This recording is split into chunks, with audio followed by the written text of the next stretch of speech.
मैंने जो अपने नोट्स बनाए हैं over the last 2.5 decades which I call the Jain family Bible, उनको शेयर करना बहुत ईजी है लेकिन उनको समझना बहुत डिफ़िकल्ट है। I rather make a video diary ताकि उसका कॉन्टेक्स्ट एक्सप्लेन कर सकूँ, और बहुत सारी डेप्थ है उसमें जो कि खाली एक पढ़ने से नहीं आएगी। Really it's a sort of a guide book that I have created over the years. कोई भी चीज़ की मास्टरी करना, लोगों ने बोला कि भाई, जैसे मैल्कम ग्लैडवेल ने किताब में लिखा है अपने कि you need 10,000 hours. Again, I don't think you need 10,000 hours to really master parenting. And fortunately, God gives you more than 10,000 hours and you will become a master at it. The key is to become master at it earlier, right?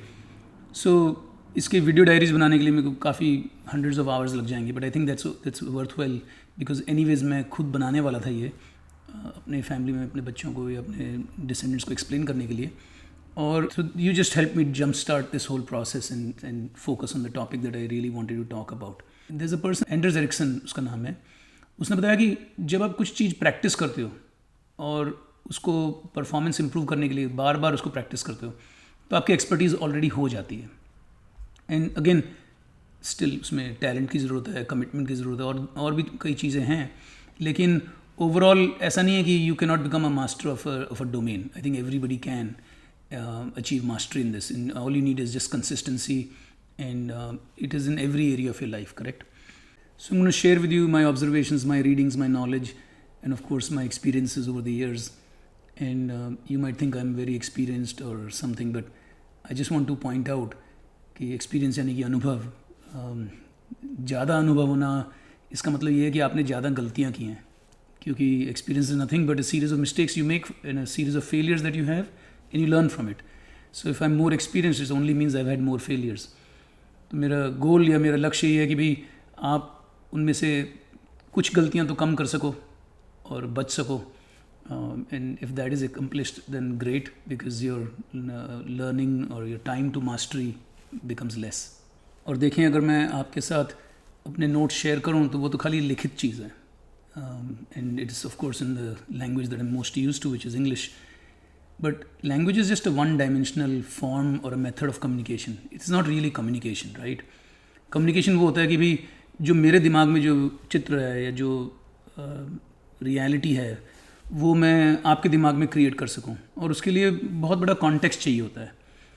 तो communication और language में बहुत फ़र्क है, and I don't want to confuse the to.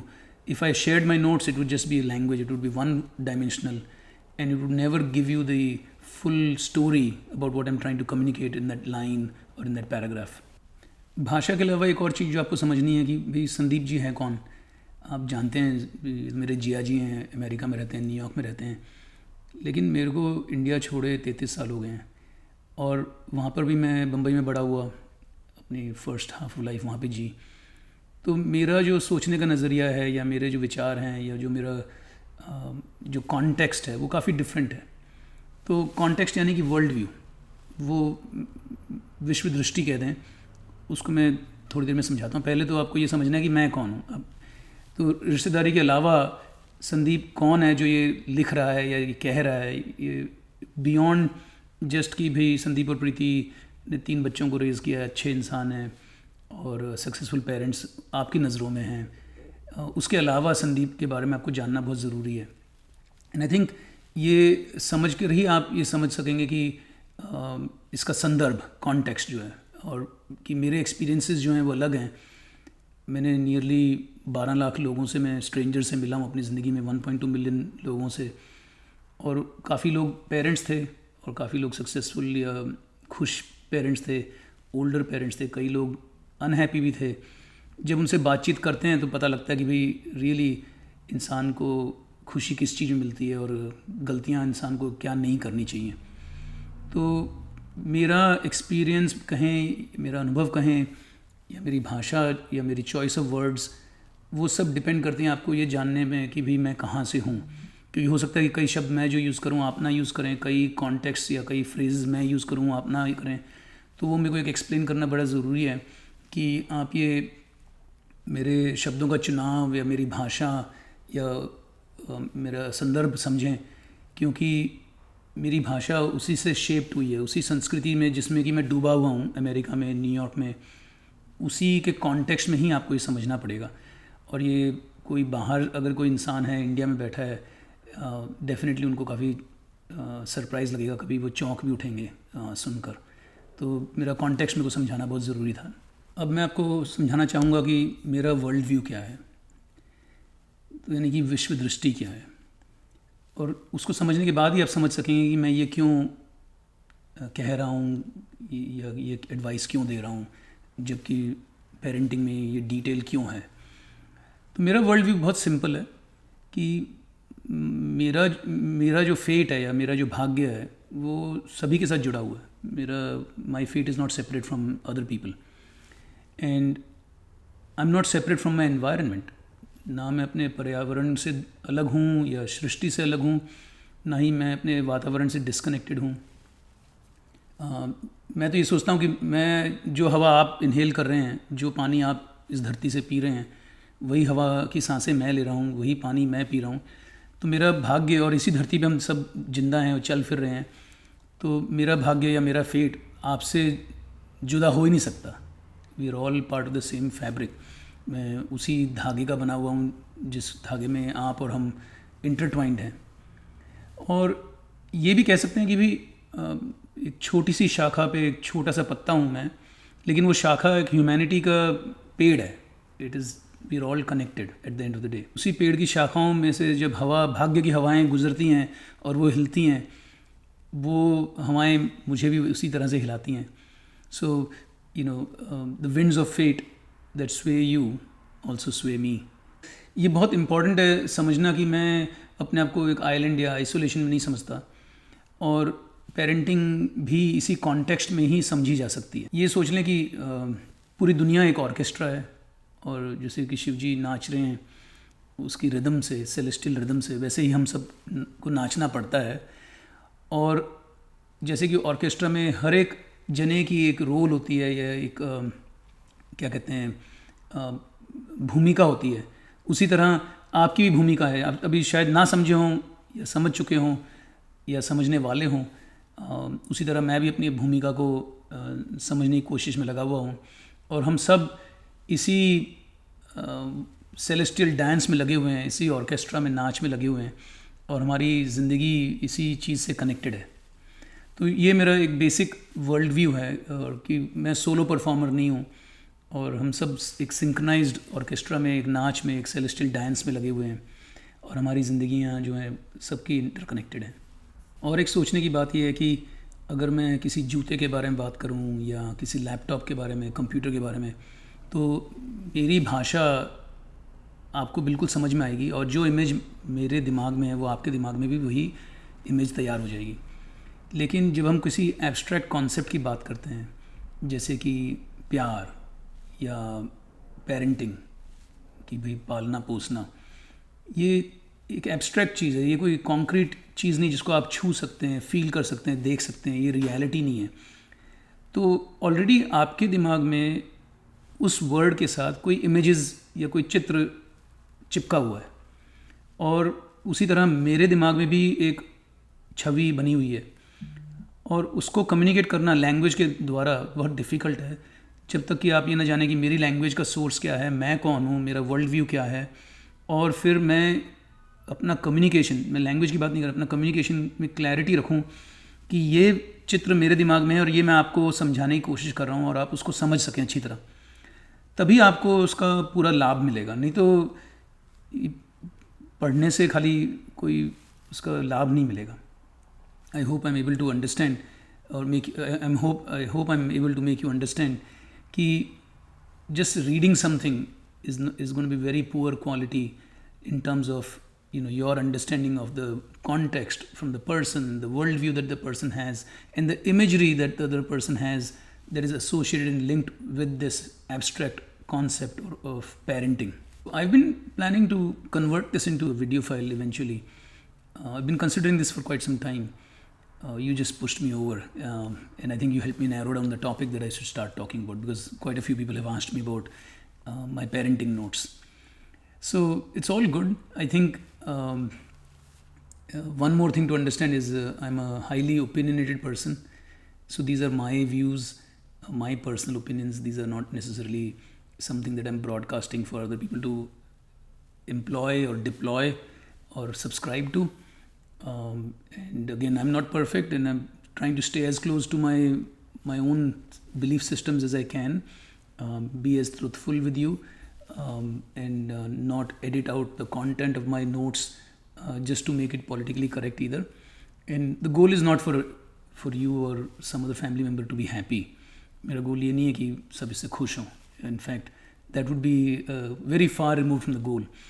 The goal is to give you an accurate perspective of my learnings and then share them with you, and they remain my perspective. They don't have to become yours unless you choose to, and you can cherry pick what you want to apply in your life, and that's fine. So if anything that I say upsets you or upsets your belief system, just be mindful of who I am, where I grew up, where I live, what my worldview is, what my context is, and what my use of language is, and put things into that perspective. So I think the goal is not कि हर बच्चा एक जैसा हो. कोई Ford की गाड़ियाँ नहीं हैं कि सब गाड़ियाँ एक जैसे हों. We want everybody to be unique, everybody to be different. इसी में the world is such a beautiful place because everybody is so different. So it is not to standardize things either. That's not the goal. I think हम सब unique हैं, and हमारे perspectives बड़े unique हैं, and that's what makes the world beautiful, and I think we need to continue to support that. Let's dive in. I think when people approach me, they do say, I want to be a better parent, I want to be a good parent. और मेरे को right way वहीं disconnect लगता है, क्योंकि parenting जो है वो एक आइसोलेशन में नहीं हो सकती. It takes a village to raise a child. And I'll explain to you the concept that I'm talking about. It is, you might say, it's not just it's me and my husband, it's us or we. It's still a very, very narrow way of viewing raising a child, because you're still viewing the raising of a child या एक बच्चे को बड़ा करना अपने context में, अपने संदर्भ में, कि हम, और ये हम जो है ये we या us too is very restrictive. And I think the roots of this are in our culture, in our tradition, and I think it's time we talk about this whole concept about parenting in isolation and why it needs to be questioned. जब आप ये सोचते हैं कि भाई मैं बच्चा अपने लिए रेज़ कर रहा हूँ, अपने हस्बैंड के लिए मैं बच्चा रेज़ कर रही हूँ, तो ये सोच बहुत ही रिस्ट्रिक्टिव, बहुत ही नैरो है, और ये बहुत ही इंडिविजुअलिस्टिक है. और अगर आप देखेंगे वेस्टर्न सोसाइटी में जो इंडिविजुअलिज्म है, वही तो आज दुनिया की सबसे बड़ी प्रॉब्लम है, क्योंकि हम इकट्ठे सोचते ही नहीं हैं. हम ये सोचते ही नहीं है कि हम खाली आई मी माई माइंड में लगे रहते हैं. तो how should you really, in my opinion again, how should you really view this? The way to view it is कि बच्चा जो आप रेज़ कर रहे हैं वो उसी कम्युनिटी का मेंबर है, उसी सोसाइटी का मेंबर रेज़ कर रहे हैं. ये आपका गिफ्ट है उस सोसाइटी के लिए, उस कम्युनिटी के लिए. एंड ये खाली हमारे ही कल्चर में नहीं है, ये बहुत सारे कल्चर्स में है. And I will give you some examples of that as well. तो इसीलिए जब आप समुदाय के लिए, अपने कम्युनिटी के लिए रेज़ करते हैं, आपकी सोच भी अलग होती है, क्योंकि उसी कम्युनिटी का कंट्रीब्यूशन उसमें होना बहुत ज़रूरी है. चाहे वो टीचर्स हों, चाहे वो कम्युनिटी के मेंबर्स हों, चाहे वो आपके नेबर्स हों, चाहे आपकी फैमिली मेंबर्स हों, चाहे आपके वर्कर्स हों, आपके कज़न्स हों, रिश्तेदार हों. जब ये सब कंट्रीब्यूट करेंगे तभी तो वो जना जो बड़ा होगा या बड़ी होगी वो उस सोसाइटी के लायक होगी, उस सोसाइटी के अंदर कंट्रीब्यूट कर सकेगी और उस सोसाइटी के अंदर फिट होगी. अगर वो उसको आप आइसोलेशन में न्यूक्लियर फैमिली के जैसे रेज़ करेंगे, वो कभी उस कम्युनिटी की कंट्रीब्यूशन में उसकी थिंकिंग होगी ही नहीं, क्योंकि ये बचपन से ही वो गुण उसमें नहीं डाला गया. और आपको मैं याद दिलाता हूँ, सबसे फेमस जो Macedonian, Alexander was a Macedonian. Of course mother Teresa भी नॉर्थ मैसेडोनिया में पैदा हुई, but she is an Albanian. तो अलेक्जेंडर जिस कल्चर से था मैसेडोनियंस में, तो उनमें जो स्टेट बरियल होता था वो सिर्फ 2 जनों को मिलता था. जो लड़के लड़ाई में मरे थे, अपनी जान जिन्होंने सेक्रीफाइस की थी, या उन माओं को जो चाइल्ड बर्थ में मर जाती थी. और इस पर हिस्ट्री चैनल में बहुत अच्छी डॉक्यूमेंट्री है, ज़रूर देखना आप. तो वो क्यों? क्योंकि उनका भी यही सोचना था कि the woman that is delivering a baby is contributing to the society in a very big way. और अगर वो चाइल्ड बर्थ में उसकी डेथ हो जाती है तो it is a very big sacrifice that the person did. तो ये बहुत सारे कल्चर्स में है, खाली इंडियन कल्चर में ही सोच नहीं है। लेकिन आजकल हमारा इतना वेस्टर्नाइजेशन हो रहा है कि हम सोचते नहीं हैं, हम अपनी सभ्यता से दूर जा रहे हैं और हमारा कल्चरल कॉन्टेक्स्ट भूले जा रहे हैं और उसको डाइल्यूट किए जा रहे हैं, जो कि रियली स्पीकिंग इसी में रिचनेस है, इसी हेरिटेज में जो कि हमारे रूट्स हैं, उस पर फोकस करना बहुत ज़रूरी है। तो जैसे मैं कह रहा था कि it takes a village to raise a child, और ये हमारी एवोल्यूशनरी सक्सेस रही है, हमारी जीत रही है। हम जब भी बंदर थे, एप्स, ग्रेट एप्स थे, और आज भी आप देखेंगे चिंपैंजीज और गोरिल्लास को, वो कैसे जी रहे हैं, कैसे कम्युनिटी में रहते हैं, बोनोबोस को, और कैसे हम फिर केव्स में गए, केव से फिर हम कैसे एग्रीकल्चरल मेथड ऑफ लिविंग में रहने लगे, कम्युनिटीज़ में, सोसाइटीज़ में, सिटीज़ में। तो हमारी जीत इसीलिए रही है कि हम इकट्ठे रहें, कम्युनिटी में रहें।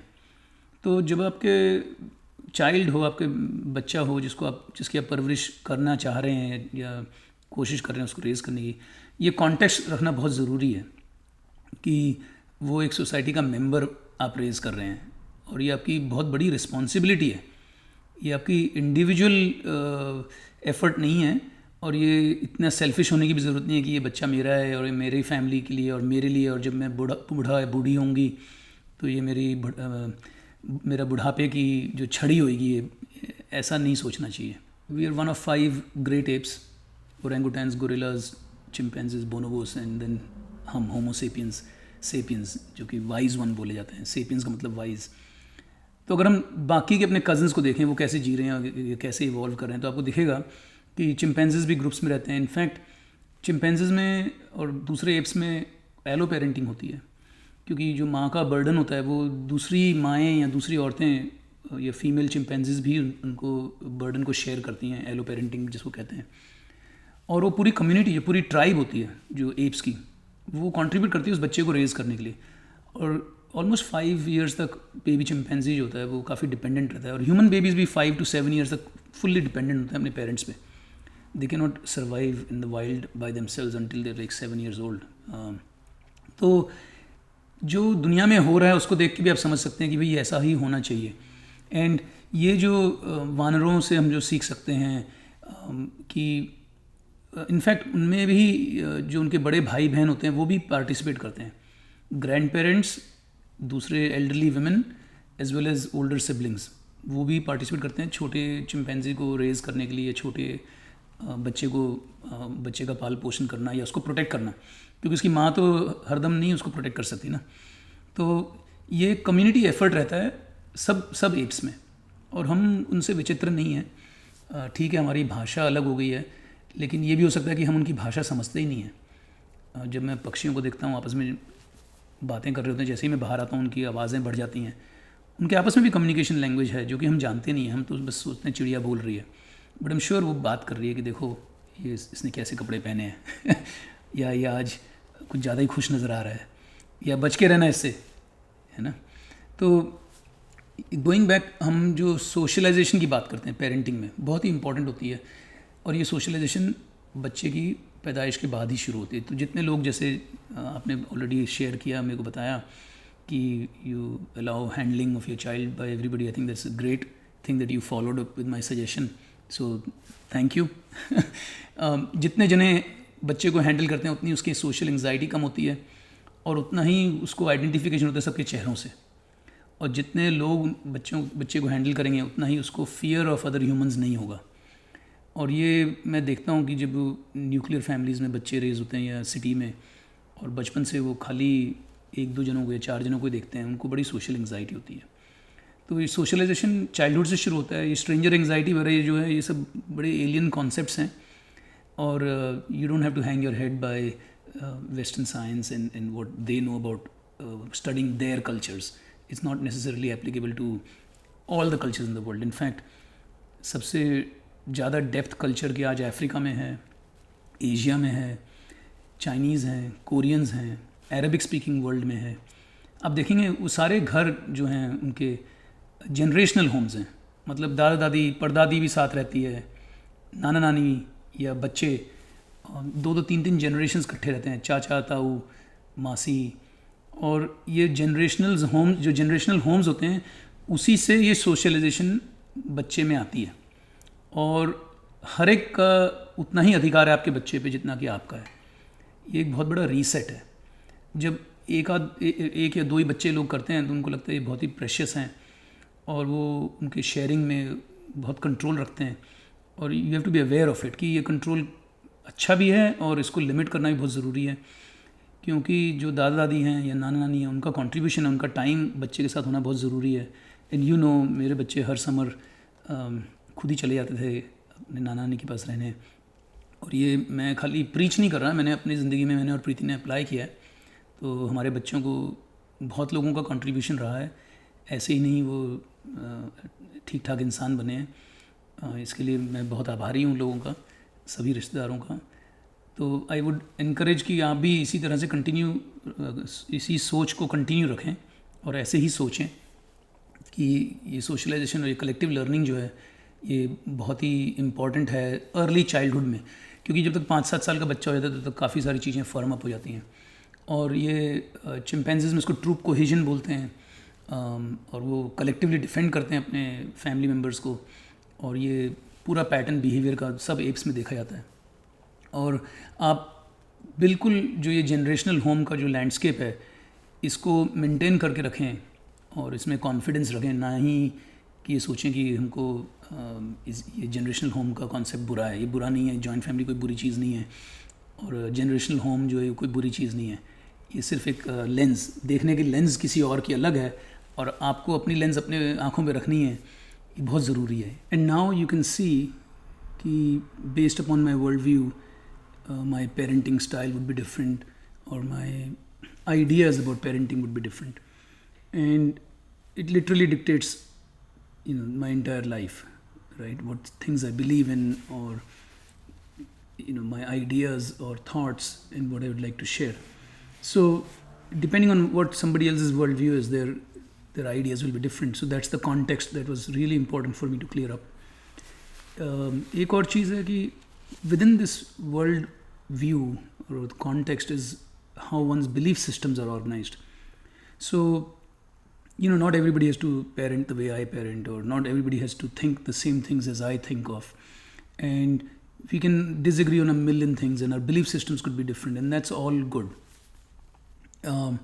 And depending on your understanding of my worldview, you'll understand what the source of my belief systems are. And if I had to understand you or somebody else, I would have to understand their worldview to understand what's the source of their belief system. So it's not like I'm trying to change somebody else's belief system. That's not the goal. I'm just sharing in the context, my ideas in the context of my belief systems, which are in the context of my worldview. And the other thing that really dictates is how I gain knowledge or gather knowledge, or how I've accumulated this knowledge versus somebody else. So everybody has a different learning style which dictates how they get knowledge. Again, my learning style is different, and yours might be different, and video might not be the best way for you to learn, in which case you'd have to do your own reading or do something else, right? And it's really really important, because if you do not understand how you learn best, you will not be able to apply a lot of the things. For example, I'm a visual learner, so for me, and multiple perspectives is really important. So that's how I learn. Another thing is to understand within this sort of worldviews, the moral, ethical concepts, and how they actually apply, and how they might be different in your context, where you live, where you grow up, or where you're living your life versus where I live. It depends on, of course, the country, the thinking, the government, and all sorts of things, right?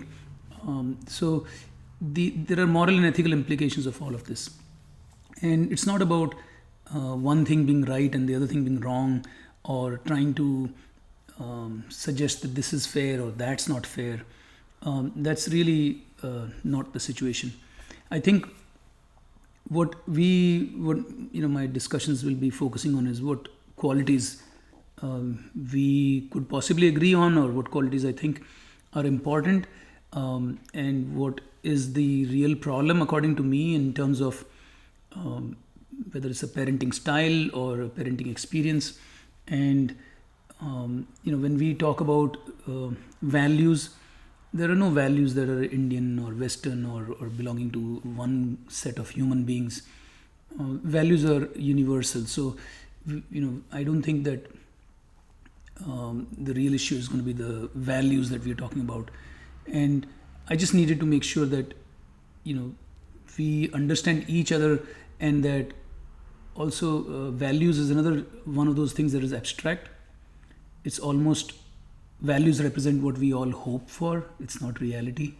And I think we need to agree on that when we talk about values, that everybody can have their own view, and no matter what, it is not reality.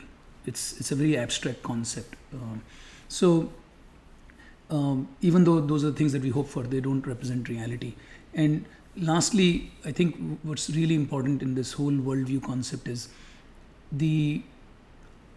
my communication has to really embody all that I'm saying. So when I say it's not a good idea to parent in isolation, I need to really go into details. When I say language is limiting, that one line, you might come up with a different meaning than what I really intend to, and I'm going to go through that in a little bit. So the written notes and the imagery that they produce, there is consistency that only I can bring to the table, because those are my notes, and that's what I aim to do. So in all of this worldview, ये सारा जो विश्व का दृष्टि है, जो ये सारी मेरी लैंग्वेज में communicate होगी, right? Language is just a medium that I'm going to communicate this in, and the language that I'm going to use is Hindi, English, Urdu combined, because that's my bhasha, my language.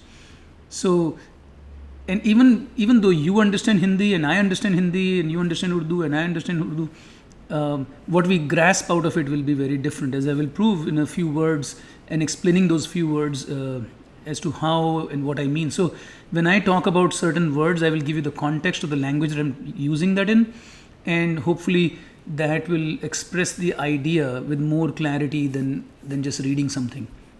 And you probably know I translate, and I know so many languages, and I translate poetry, and it's really a struggle when I see even Cambridge, Oxford translations by some very famous authors, and they're so pathetic.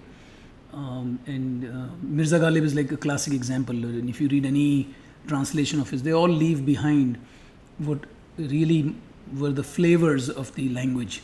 So if you're a very religious person translating Mirza Ghalib, you will be coming from a religious angle. And if you're somebody who's coming from a modern liberal mindset, you will see something else that Mirza Ghalib is talking about.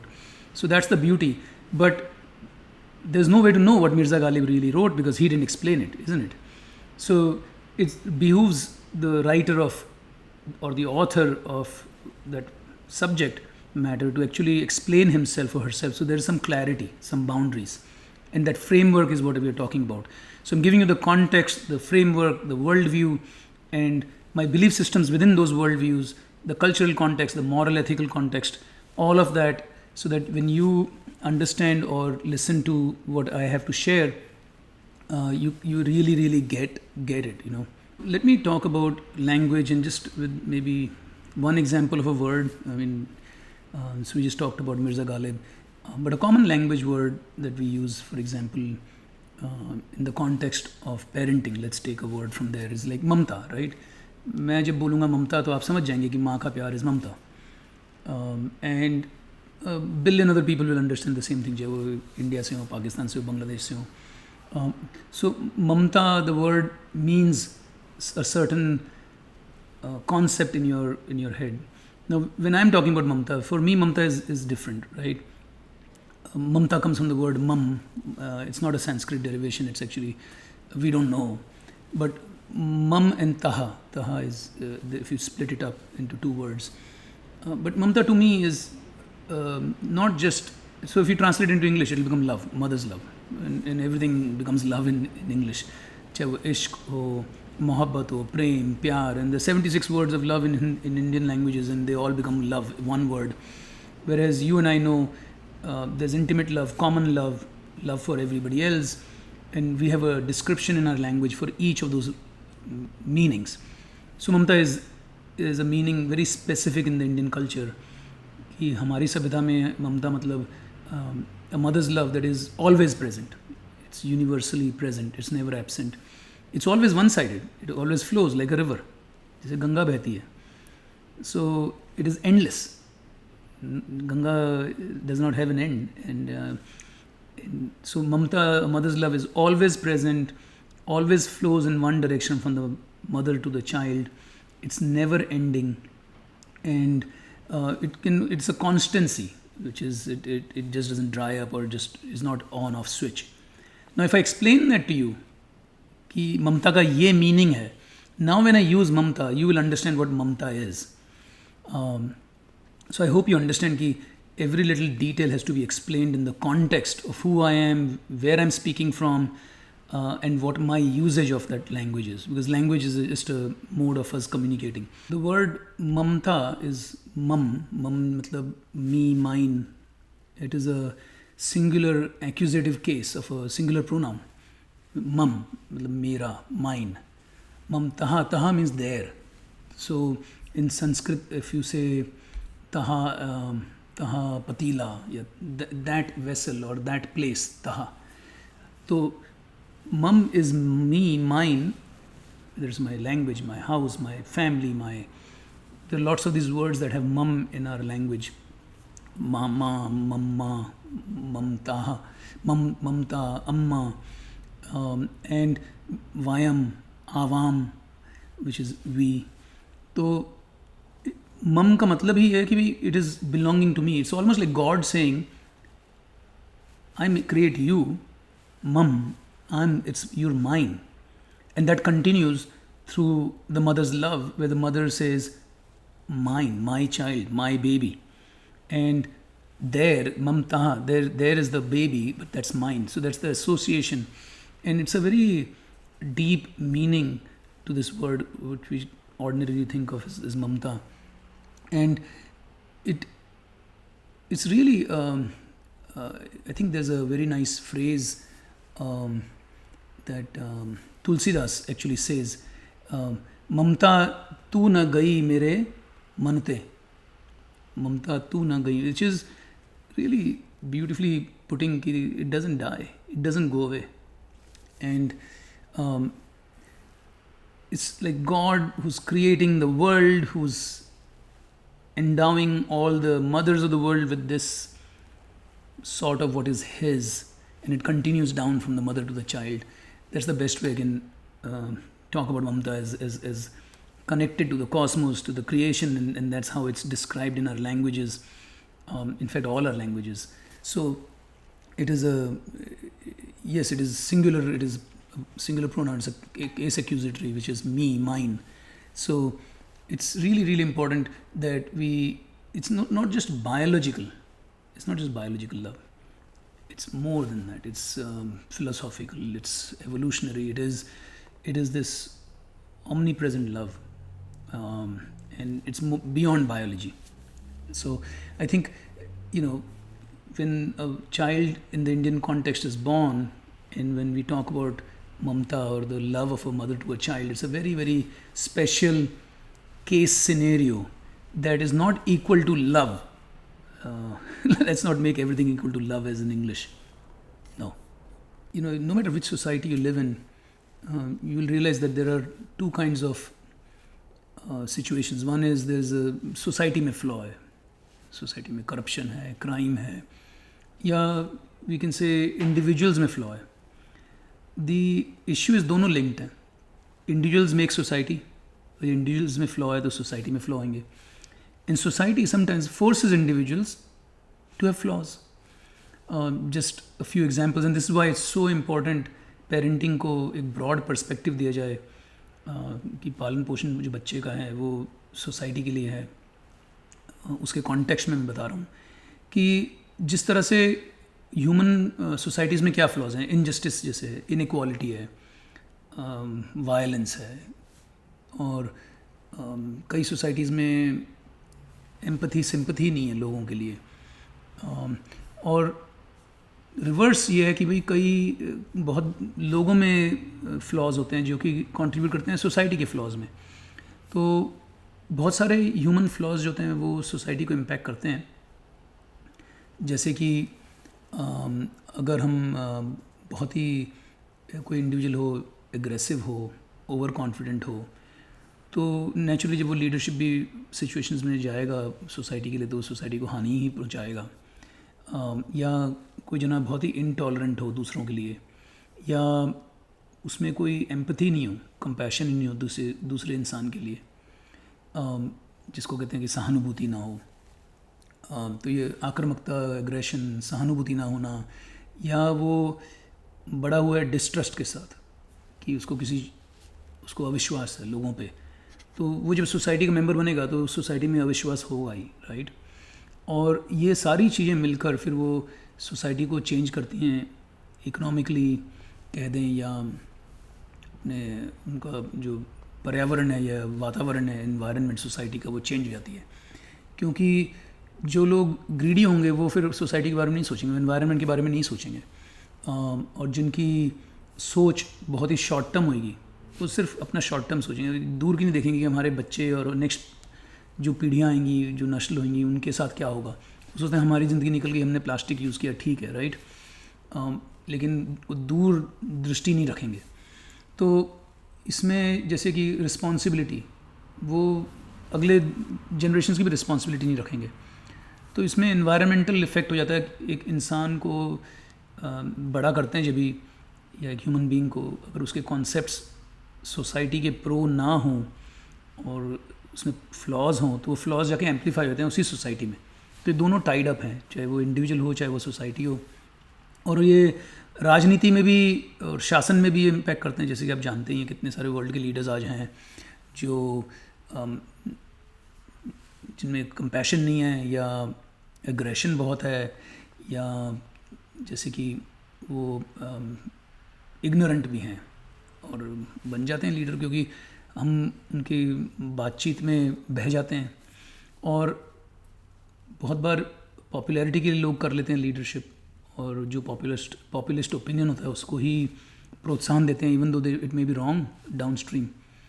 और ये पूरी दुनिया को एक instability जिस तरह से society को देती है, तो ये एक आम आदमी के लिए एक पेरेंट की रिस्पॉन्सिबिलिटी है अपने बच्चों को किस व्यू के साथ बड़ा करें। और ज़रूरी है कि वो एक अपना बिलीफ सिस्टम हो, बट वो अलग अलग तरीके के व्यूज़ को एंटरटेन कर सके, ये इम्पॉर्टेंट है, एक ओपन माइंड होना। और जो सोशल डिक्लाइन है वो इसीलिए होता है कि हमारे में अपने सेल्फ कंट्रोल, मतलब क्या बोलते हैं, नियंत्रण, वो हम नहीं सिखाते हैं कि कैसे। जैसे कि हमारी जीभ है, मुंह में है, 32 दांतों के बीच में, फिर भी काम करती है बिना कटे। तो you can be surrounded by vice but doesn't mean that you get involve in it, right. तो ये सेल्फ कंट्रोल हो या इसको डिसिप्लिन कहें, ये जाके आगे सोशल प्रॉब्लम्स में कन्वर्ट हो ही जाता है। और थिंग्स लाइक ईर्ष्या या एनवी या जेलसी बोल दें, ये जाके फिर एक सोशल लेवल पे और वो एक कम्युनिटी लेवल पे इफ़ेक्ट करने लग जाता है। तो बहुत सारी ऐसी चीज़ें हैं जो कि ये डायनेमिज्म में प्ले करती हैं। तो आपका जो रोल है as a parent is a very big profound role in shaping और in creating windows in walls, ताकि रोशनी अंदर आ सके और मल्टीपल व्यू पॉइंट्स को बच्चा देख सके, सोच सके, फिर अपने आप जो उसको डिसीजन लेना ले सके। तो it's a very serious business बच्चे का पालना पोसना, and it has to be taken in that context. एक और फ्लॉ है जो कि हमारी सोच में, जिसको हमको एक्सपैंड करना चाहिए, वो ये कि लोग कहते हैं ये तो अंतर्ज्ञान है, मतलब इंट्यूशन है माँ का। जब बच्चा हो जाएगा तो आते हैं माँ उजागर हो जाती है अंदर से, उसकी ममता उजागर हो जाती है। ये सब ठीक है, लेकिन इंट्यूशन कोई इनबॉर्न ऐसी मैजिकल चीज़ नहीं है। ये जो निर्णय लेने का एक खजाना ही समझिए, ये आपके लाइफ के एक्सपीरियंसेस के ऊपर बेस्ड होती है। तो इंट्यूशन जो है आपका एक शॉर्टकट है आपके ब्रेन का, जो आपको गट फीलिंग दे देता है। एक्चुअली वो गट फीलिंग इंस्टेंटली नहीं हो रही, वो प्रोसेस कर रही है जितने साल आप जिए। अगर मैं 55 साल जिया हूँ तो 55 साल का मेरा जो जीने का एक्सपीरियंस है उससे मेरा इंट्यूशन है। वो एक शॉर्टकट है आपके ब्रेन ने बनाया हुआ, इसीलिए उसको एक लॉजिकल रीजनिंग के साथ जोड़ना बहुत ज़रूरी है। तो एक तो आपकी गट इंस्टिंक्ट या अंतर्ज्ञान है, और दूसरा है कि उसके साथ एक रैशनल लॉजिकल आइडिया को जोड़ना, और उसका जो मिक्सचर है, जो उसका जो जजमेंट होगा उसके बाद, वो ज़्यादा एक्यूरेट रहेगा आपकी डिसीजन मेकिंग में एज अ पेरेंट। तो definitely you should trust your intuition, but also add logical reasoning to that intuition to make it really really accurate. तो ये जो इंट्यूशन जो कि पैटर्न रिकग्निशन बोलते हैं, अचेतन पैटर्न रिकग्निशन की, भी बगैर सोचने में इंस्टेंटली आपको पता लग जाता है, या आपकी इमोशनल इंटेलिजेंस है, या भावनात्मक जो कि बुद्धि है, या आपके एक्सपीरियंस है, ये सारा कुछ कंबाइन होके एक कंप्लीट पैकेज बन जाता है। So yes, you have a mother's instinct, that's awesome, that's inborn, and it's actually a shortcut that your brain has made from all your years of living as a woman, and the same goes for a father as well, but do combine it with logical reasoning. So I don't think that parenting is just something that you do by intuition. I think that's not true. Again, my belief, my opinions, and I already gave you the context of my beliefs, so it'll be easy for you to understand. एक और चीज़ होती है, लोग कहते हैं कि भाई ठीक है, हम माँ बाप तो कितना ही सिखा सकते हैं, बाकी बच्चा जाके स्कूल में सीखेगा। तो वो एक अलग टॉपिक है, मैं स्कूल के बारे में बात करूँगा। उससे पहले मैं एक चीज़ बताना चाहूँगा कि जैसे कि मैं यहाँ भी देखता हूँ, बच्चा समर कैंप में यहाँ जा रहा है, और काफ़ी हद तक आउटसोर्स पेरेंटिंग हो चुकी है, और इट्स नॉट नेसेसरली बैड। माँ दोनों काम करते हैं तो क्या करेंगे। It's not the amount of time either, it's the quality of time that you spend with your child. तो हाई क्वालिटी टाइम स्पेंड करना बहुत इंपॉर्टेंट है, और जहाँ की मदर फादर दोनों काम करते हैं तो कोई दिक्कत नहीं है। आई जस्ट थिंक कि you have to be mindful of the quality of time that you spend, and don't blame it on the school system either, कि 6-8 घंटे बच्चा जो स्कूल जाएगा वो वहाँ पे सब अपनी सभ्यता सीखेगा। ये बिल्कुल ही गलत सोच है मेरे हिसाब से। आप तो ये सोचें कि आज के ज़माने में जितने कॉलेज ग्रेजुएट्स हैं, जितने पढ़े लिखे लोग हैं, शायद दुनिया में कभी भी नहीं थे, राइट? और फिर भी दुनिया में देखो कितनी मारकाट और कितनी बुरी चीज़ें हो रही हैं। तो ये ज़रूरी नहीं है कि लोग कॉलेज जाएंगे और स्कूल के एजुकेशन से कि दुनिया जो है अच्छी हो जाएगी, क्योंकि जो असली में जो स्कूल है, जो कि स्कूल ऑफ ह्यूमैनिटी है, उसमें शिक्षा होनी बहुत ज़रूरी है। इंसानियत की जो शिक्षा है, जो कि स्कूल है, जो कि कम्युनिटी में, सोसाइटी में, वो ज़्यादा इम्पॉर्टेंट है। और हम किस स्कूल की बात कर रहे हैं? ये इंडस्ट्रियल एज के स्कूल की बात कर रहे हैं, जो बनाए गए थे ऑर्फन्स के लिए और बच्चों को एक सर्टेन डिसिप्लिन सिखाने के लिए। इनफैक्ट ये फैक्ट्री वाले ज़माने के लिए, आज से 300 साल पुराने, और ये ह्यूमन बींग्स बनाने के लिए नहीं है। ये जगह जो है, इनका करिकुलम भी इतना पुराना है, इनकी मेथड्स भी इतने पुराने हैं कि ये ज़रूरी नहीं कि ये आपको एक अच्छा इंसान का आउटपुट दे सकेंगे। और ये चेंज नहीं हुए हैं, बहुत धीरे चेंज हो रहे हैं। और अगेन मैं ये नहीं कह रहा हूँ कि ये सारे स्कूल बुरे हैं, मैं खाली आपको एक आइडिया देना चाह रहा हूँ कि जिस स्कूल की आप बात कर रहे हैं वो आज से 300 साल पुराने स्ट्रक्चर के लिए बनाए गए थे। और मैं खुद बॉम्बे में एक कैथलिक स्कूल में गया, पढ़ा, और अच्छी पिटाई भी हुई वहाँ पर, कभी रूलर से, कभी स्टील के रूलर से, केन से, और खूब कॉर्पोरल पनिशमेंट जिसको कहते हैं किया गया। और ये सफ़ेद कपड़े पहने हुए, श्वेत कपड़े पहने हुए लोगों ने किया। ऐसा नहीं कि ये नॉन रिलीजियस लोग थे, ये रिलीजियस लोग ही थे। लेकिन ये भी कह सकते हैं कि एक समय की बात थी। उस ज़माने में ये एग्रीमेंट था कि it is okay to beat up children, और अब है कि भी इट्स नॉट ओके। तो डेफिनेटली मैं आपको ये तो कहूँगा कि आपको तो अपने जो भी टीचर्स वगैरह उनसे तो ये बिल्कुल ही क्लियर रखना चाहिए कि बच्चे पे हाथ ना उठाएं। और हाँ, मैंने भी गलती की हुई, अपने बच्चों पे हाथ उठाया है, तो लेकिन उस टाइम पे मैं कैरी ओवर कर रहा था जो मैं सीखा था अपने ज़िंदगी में। और ये गलतियाँ जो हैं ये बिल्कुल करने की ज़रूरत नहीं है। लेकिन कोई भी ऐसा व्यक्ति नहीं होना चाहिए जो बच्चे पे हाथ उठाए, ज़रूरत ही नहीं पड़नी चाहिए कि बच्चे पे हाथ उठाए। और जो the school system that is perhaps mesmerizing you just like it mesmerized your parents is really 3 centuries old. And just to give you an idea, और ये एक वेस्टर्न इन्वेंशन है, इंडस्ट्रियल एज का इन्वेंशन है। और आपको मैं थोड़े से एग्जांपल दूंगा तो आपके समझ में आ जाएगा कि सारे स्कूल जो फैक्ट्री के से बने होते हैं, ब्रिक और मोर्टर जगह होती हैं, लार्ज इम्पर्सनल क्लासरूम्स होते हैं, कॉरिडोर्स होते हैं, सारे क्लासरूम्स एक जैसे होते हैं, हॉलवेज होते हैं क्योंकि वो ट्रैफिक पैटर्न के लिए बनाए गए फैक्ट्री के बेसिस पे। कॉरिडोर्स, असेंबली लाइन, असेंबली और सेंट्रल हीटिंग कूलिंग, जैसे लाइट इतनी नहीं होती स्कूल के कमरों में। और आप देखेंगे ब्लैक बोर्ड, चॉक, और स्कूल में जो हायरार्की भी होती है वो होती है सुपरिंटेंडेंट की, प्रिंसिपल की, जो कि सुपरवाइज़र का रोल करते हैं। मॉनिटर्स होते हैं, और वो एक ज़माने में मॉनिटर करते थे कि काम फैक्ट्री में कितना हो रहा है, एफिशिएंसी से हो रहा है, इफेक्टिवनेस से हो रहा है नहीं। हेड मास्टर, मास्टर, ये सब शब्द जो हैं ये फैक्ट्री जब शुरू हुई थी 17th सेंचुरी 18th सेंचुरी की टाइम की, तब की ये सब लैंग्वेज वहीं से आ रही है।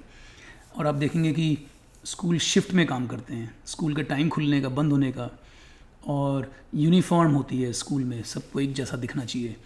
और जो कमांड सेंटर होता है, डिसिप्लिन कंट्रोल, एक सेंट्रलाइज स्पीकर सिस्टम होता है जो बताया जाता है पब्लिक एड्रेस सिस्टम के साथ। अभी बेल बजती है, सारे जने नेक्स्ट क्लास, नेक्स्ट शिफ्ट, खाने के लिए जाएंगे, मास फीडिंग होती है, सेम तरह का खाना होता है, उसमें कोई वैरायटी नहीं होती। और ड्रिल्स, प्रैक्टिसेस, फिज़िकल पीटी, जो फिज़िकल ये फिज़िकल एजुकेशन पीएड कहते हैं जिसे, वो होती है।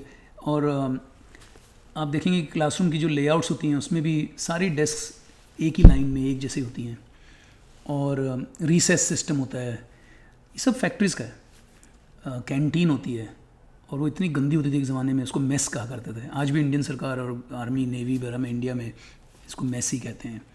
और जो रो वाइज सीटिंग होती थी वो भी हायरार्कल होती थी। और आप देखेंगे calendar system, curriculum, course work जो है जिसमें कि मैथ, क्योंकि अगर वो गिनती नहीं आती तो आप गिन नहीं सकेंगे कितने मीटर कपड़ा बनाया आपने या कितनी चीज़ें की, तो आपको गिनती उस टाइम पे सिखाई जाती थी। और धीरे धीरे ऑफ कोर्स दूसरे सब्जेक्ट्स ऐड किए गए हैं। ग्रेडिंग सिस्टम, रैंक, ये भी वहीं से आ रहा है, फैक्ट्रीज़ हैं। और जो डिसिप्लिन होता था उस ज़माने में क्या था, अलग ले जाते थे, आपको बंद कर देते थे। मैनचेस्टर जाएंगे तो आप एक वॉक थ्रू भी कर सकते हैं ऐसे फैक्ट्रीज़ के साथ, क्योंकि बच्चे ही चलाते थे, तो उनकी मशीनें भी 2-2, 2.5 फुट ज़मीन से ऊपर है। एडल्ट्स के लिए नहीं थी मशीनें, सारी जो हैं बच्चों के लिए हुआ करती थी। और ऑफ कोर्स उस ज़माने में लीगल था बच्चों से काम करवाना। और डिसिप्लिन के लिए उनको डिटेंशन, अलग कमरे में बंद करना। और आप देखेंगे आज भी पनिशमेंट किया, आपको टीचर अलग जगह ले जाती है, प्रिंसिपल के ऑफिस में ले जाती है। और जो एकूस्टिक्स है, नेचर नहीं है उन कमरों में। और प्रिस्क्राइब्ड मील टाइम, जैसे कि मैंने बताया आपको। और फिर आपके खाने में भी क्वालिटी के ऊपर फोकस नहीं होता, राइट। और जो ऑप्शनल सब्जेक्ट्स देखें आप क्या हैं, उसको ऑप्शनल क्यों कहते हैं? इसीलिए क्योंकि उस ज़माने में फैक्ट्री में it was not necessary for you to know arts, music, dance, drama. Language भी खाली जो भाषा में सुपरवाइज़र है, मॉनिटर बोल रहा है, वो समझते हैं तो बहुत अच्छी बात है। और क्या कहते हैं, आप देखेंगे परमिशन स्लिप। और स्कूल जब सब बच्चे अंदर चले जाते हैं वो बंद कर देते हैं, शटर, ताला लगा देते हैं, जैसे कि फैक्ट्री पे ताला लगता है। और आपको अगर पेशाब करने के लिए जाना तो परमिशन लेके जानी पड़ती है कि मैम, है ना। तो ये सब देखेंगे। और फिर ब्लैक लिस्टिंग, सारे वर्ड्स जो हैं, पूरी जो वोकेबुलरी है स्कूल की, वो एक फैक्ट्री की वोकेबुलरी है। Report card, roll number, attendance लेना, जी हजूरी, यस सर, सब जो बोलते हैं। और टाइम टेबल, फिर आपको घर पे काम देते हैं, होमवर्क, तो ये सब फैक्ट्री रिलेटेड है। बैच में प्रोसेस होता है सब कुछ। आप इनफैक्ट जैसे मेरे फादर इन लॉ की बैच मीट होती है, आज भी वो बैच मीट बोलते हैं उसको। वो बैच मीट, बैच प्रोसेसिंग, ये सब कहाँ से है? और ग्रेडिंग, जैसे यूएस में कर्व के ऊपर ग्रेड करते हैं, कहाँ से आया? ये सब फैक्ट्री से आया। और ओपनिंग बेल होती है, क्लोजिंग बेल होती है। और जैसे क्या बताया, ड्रेस कोड इंडिया में बहुत सारे स्कूल्स में होती है। फिर आप जैसे बैग कैरी करते हैं, स्कूल बैग, उस ज़माने में टूल बैग हुआ करता था। और जैसे कि लंच ब्रेक होती है, राइट। और आपका मार्किंग पीरियड होता है। ये सब मार्किंग पीरियड, ये वर्ड्स कहाँ से आए? Bench marking. तो ये लैंग्वेज में क्लियर है। और ये अगर जब जाके पढ़ेंगे तो रोमांटिक एरा में जो पोएट्स थे, वर्ड्सवर्थ वगैरह, उन्होंने बहुत इसके बारे में लिखा कि बच्चों का जो बचपन है वो ख़त्म हो रहा है और फैक्ट्रियों में काम कर रहे हैं। आप अगर ये पढ़ेंगे चिमनी स्वीपर्स के बारे में, तो छोटे पतले बच्चे चाहिए होते थे जो चिमनीज़ को जाके स्वीप करते थे, और वो बहुत बार फंस जाते थे, मर जाते थे। और उसके बाद जो लॉज पास किए गए इंग्लैंड में, ऑलमोस्ट 60 से 80 साल लग गए उन लॉज को लॉ बनने में, क्योंकि जो फैक्ट्री ओनर्स थे वो नहीं चाहते थे कि ये ख़त्म हो। और जो ऑर्फनेज का सिस्टम है ये वो इसी पैरेलल सिस्टम से चालू हुआ। बच्चों को जो भागे हुए थे उनको लेके आते थे और ऑर्फनेज में डालते थे, और ऑर्फनेज में से उनको फैक्ट्रियों में काम करवाते थे। तो ये सारी इतिहास जो है वेस्टर्न इतिहास से कनेक्टेड है। तो आप अगर ये सोच रहे हैं कि आपके बच्चा जाके स्कूल में सीखेगा और वो मॉनिटर, वो प्रिंसिपल, वो सुपरिटेंडेंट, वो टीचर सारा कुछ उसमें सभ्यता से डाल देगी, सारे संस्कार डाल देगी, तो आपका ये भ्रम है, ये आपका इल्यूजन है। वो 6-8 घंटे में वो नहीं कर सकती जो आप 14 घंटे में कर रहे हैं घर पे। तो ये रिस्पॉन्सिबिलिटी आपके घर की भी है और बाकियों के एडल्ट्स जो बच्चे के आसपास हैं उनकी भी है, स्कूल की भी है, सबकी है, मिल बांट कर। लेकिन आप ये स्कूल सिस्टम पे नहीं डाल सकते हैं कि हमारे बच्चे अच्छे स्कूल जा रहे हैं तो इनमें अच्छे संस्कार हैं। ये बिल्कुल ठीक बात नहीं है। एक और बहुत ही कल्चरली कॉन्टेक्चुअल चीज़ है वो ये कि भाई माँ बाप कहते हैं हमने बड़ा एहसान किया तुमको, देखो कितनी मुश्किलों से पाला है हमने तुम्हारे पे, ये किया, ये सेक्रीफाइसेस की ताकि हमने नहीं खाया तुमको खिलाया। तो ये कल्चरल कॉन्टेक्स्ट में है। एंड आई थिंक बहुत ही इम्पॉर्टेंट है ये समझना कि बच्चा करना कोई फेवर नहीं कर रहे हैं किसी पे। इनफैक्ट जहाँ मेरा ओपिनियन है वो है कि भाई pregnancy is a side effect of a pleasurable moment. तो जिस तरह से दवाई का साइड इफ़ेक्ट होता है वैसा है। एंड आई एम श्योर कि जब कोई प्रेग्नेंट औरत होती है तो उसको पता लगता है कि पहली बार की प्रेगनेंसी टेस्ट, तो वो बोलते ओ माय गॉड ये क्या हो गया। एंड आई एम श्योर जो फादर टू बी है वो भी बोलते ओ माय गॉड ये क्या हुआ। एंड जितने भी लोगों से मैंने बात किया है, अगर 9 महीने प्रेग्नेंट थी तो कभी ना कभी एक बार तो उनके ख्याल आया ही था फर्स्ट कपल ऑफ मंथ्स में कि क्या मैं रेडी हूँ माँ बनने के लिए, क्या मैं रेडी हूँ फादर बनने के लिए, और क्या इस बच्चे को रखना चाहिए नहीं चाहिए।